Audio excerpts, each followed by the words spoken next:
Neopronouns are valid. Okay, but I don't even think I know what neopronouns are. Neopronouns are pronouns used in place of she, her, he, him, or they, them. Here are some common examples. But honestly, there are so many options. Almost any word can be a neopronoun. How would I even use them? Most people will lay out their neopronouns for you, and they'll do it in a they, them, theirs format. So let's use she, her, hers as an example. She went to the mall. Her hair looks cute. That bag is hers. Okay, but can I have another example? Absolutely. Let's do one a little bit more difficult. Bun, buns, bun self. This one is laid out in a different format, but we can still follow based on knowledge we have from seeing non-neopronouns laid out, such as they, theirs, themselves. So, Bun likes dogs. That dog is Buns. Bun picked it out, Bun self. Wow, so it really is just all laid out for you. Yes, neopronoun users want you to use their correct pronouns, so they make it as easy as they possibly can. But what if I can't figure it out? Should I just use they, them? No, don't do that. That is misgendering when you know someone's pronouns aren't they, them. If you can't figure it out, just do what I did. Break it down step by step and practice. Ain't nobody got time for that. So that green-haired individual we just heard from in the first clip with the them neck tattoo wants us all to take time out of our busy lives to practice bun self neopronouns. Narcissism runs deep with that one. Anyway, welcome back. Thank you guys so much for joining me. So I have a fairly crazy weekend clown world update for you guys today, and as usual, we have no time to waste. So let's get into it. Now, if you place your attention on the screen for a moment. So here we have a post from a subreddit called Trans. So this fella posted a before and after transition photo. The caption says, 4 months into the best decision I ever made. MTF, which stands for male to female, 53 years old, and what do you know? Still not a woman.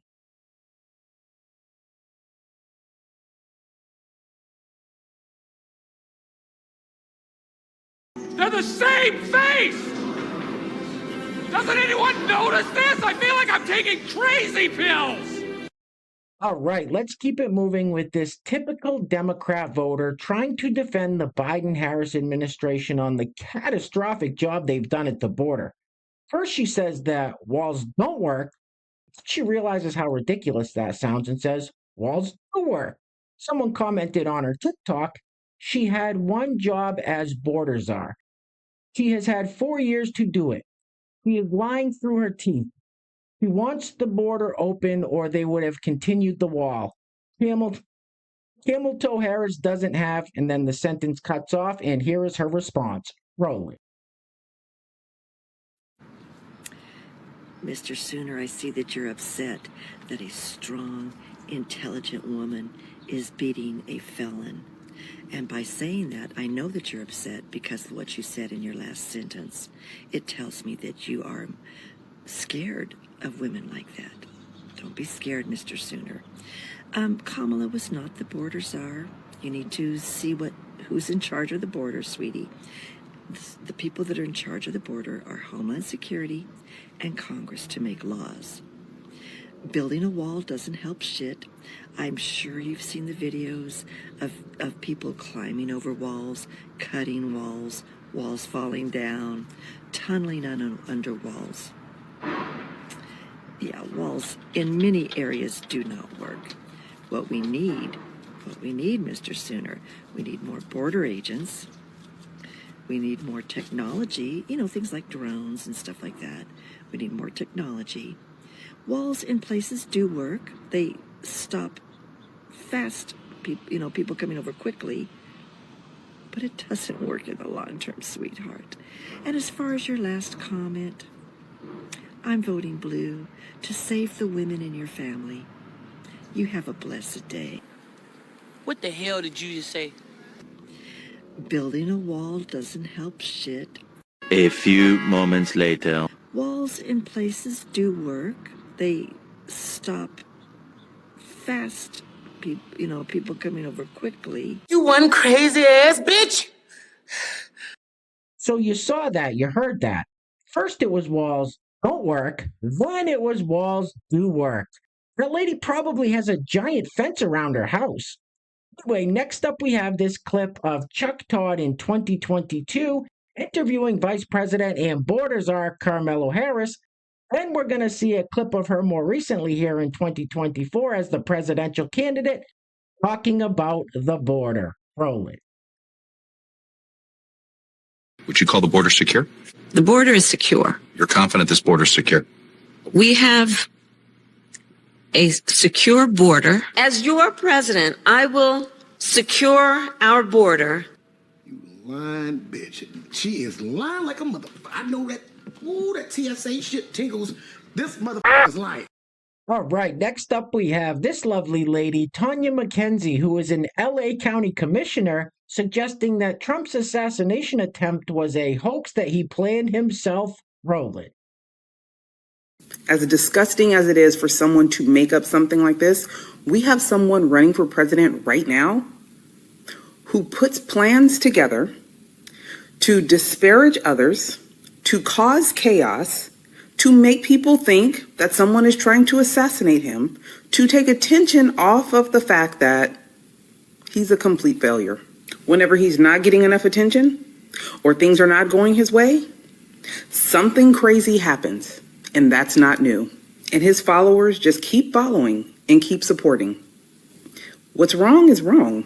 What's wrong with him is the same thing that's wrong with the candidate. What's wrong is wrong.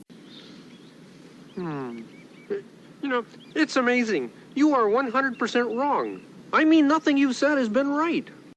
So CNN thought it was a good idea to do these segments where they ask kids what they think about the upcoming election. In the last video, I showed you guys a clip of a young lad that said he thinks Kamala Harris is a liar.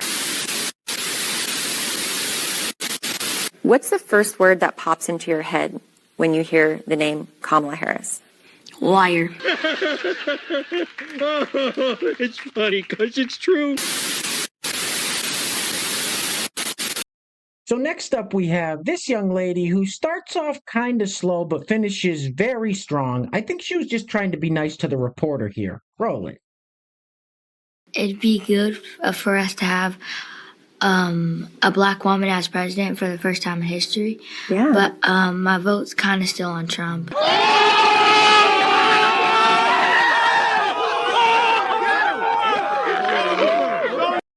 Don't kids just say the darndest things? And speaking of kids saying the darndest things, this fella wants to keep secrets with kids and not tell their parents. Roll it.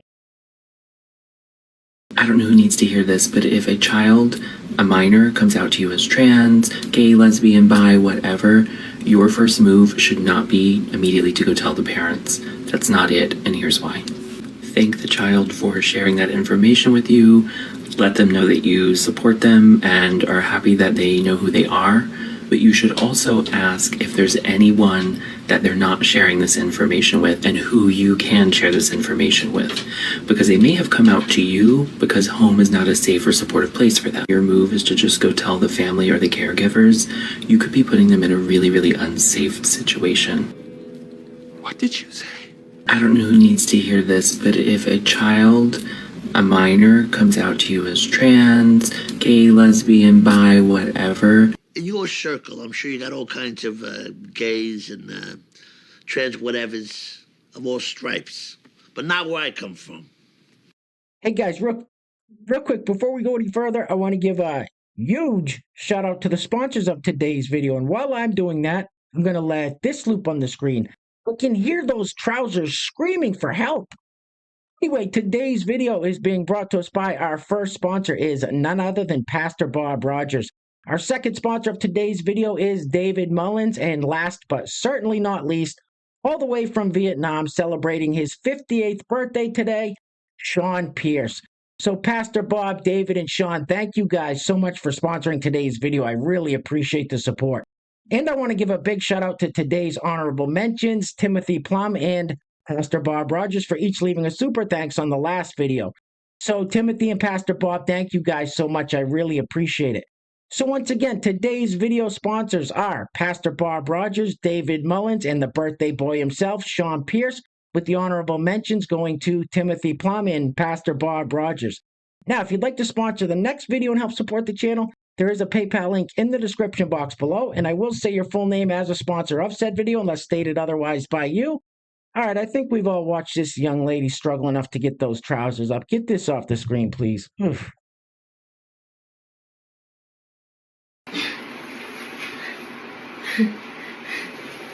Well, we already know that booty is powerful because it's not going anywhere. This is. When you go jogging, do you leave potholes? When you make love, do you have to give directions? At the zoo, do elephants throw you peanuts? Do you look at a menu and say, okay? All right, next up we have this lady who is afraid to call the police because she is melanated. Her words, not mine. Anyway, this clip's kind of long. It's 2 minutes and 36 seconds long. I'm going to cut it a little short, but it is very telling. Very telling. Roll it. So I called 911 this morning, and just the fact that I had to call them made my booty hole itch. For reasons that should be obvious to anyone with common sense, I am not particularly fond of the police. But this morning, there was a situation that warranted me contacting them. We were headed to my job. Y'all know my husband drops me off to work in the morning, and we hit traffic at a really random area. It's like a little side street next to Dunkin' Donuts where there's never really any traffic. And we were stuck there for like 3 or 4 lights. So as we get to the light, we see that there is a car stopped right at the intersection, just sitting there. When the light turns green, everyone goes around the car that's just sitting there. And I look over and I see that there is a kid asleep in the driver's seat. And when I say kid, I'm talking late teens, early 20s. He wasn't much older than that. And yes, he was melanated. So my first thought was that it's very irresponsible of him to be sitting there and not putting his hazards on. And then I immediately followed up that thought with, well, what if he wasn't able to put on his hazards? What if something happened to him and that's why he's sitting there? Now, we had already driven away at this point, but the mom in me was not comfortable leaving this child in this car in the middle of the street. And I said to my husband, I'm like, what if something's wrong? I'm like, I would like to have someone go check on him, make sure everything is okay. We should call 911. And he's like, yeah, call him. And I'm like, but I really don't want to. And he goes, it's sad. I'm like, why is that sad? He goes, no, it's sad that you can't comfortably call for help because you don't know what is going to happen to him. And that's exactly what it is. I am uncomfortable calling them to come and help this child because I don't know that it's actually going to end up with him getting help. And this is just an unspoken truth that we as melanated people understand. A simple, straightforward situation that normally would not raise any red flags can be potentially life-ending for someone that looks like us. It's literally trauma. We have been traumatized by the police where we are afraid to call and ask for help because we don't know what is going to happen. You see that? That's a stupid bitch. So that lady clearly watches far too much mainstream media like CNN and MSNBC with their race grifters like Joy Reid and Roland Martin pushing this bullshit narrative. Anyway, next up. So this young lady is talking about a dessert popular in Vietnam called a stinky fart leaf cake. Now let me just say this. I don't care how good something tastes. If it smells like a stinky fart, I'm not eating it. Roll it. One of the most interesting desserts that you can find in Vietnam. We call it stinky fart leaf cake. I've never had it before. They use the jackfruit leaf like a steam sheet. You peel the tapioca layer off the leaf. It tastes slightly sweet and smells like bitter fart. Yummy face! That's fucking disgusting. Oh, I'm gonna throw up. Actually, one of today's video sponsors, Sean Pierce, happy birthday once again, Sean, lives in Vietnam, as I mentioned. So, Sean, let us all know in the comments if you've ever tried the stinky fart leaf cake.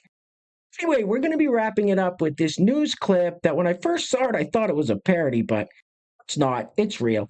So this fella who is a biological man that identifies as a trans woman is suing his former employer because he got misgendered and told not to use the ladies' restroom. Anyway, things are clearly getting very crazy out there, guys, so please take care of yourselves. Take care of each other. Till next time, love you guys. Peace. Roll it. Gina Versace was in tears, speaking out about her case for the first time alongside her attorneys. And then he forced me to grab my hand. He forced me to pry my fingers open while I was trying to hide my female-appearing fingernails.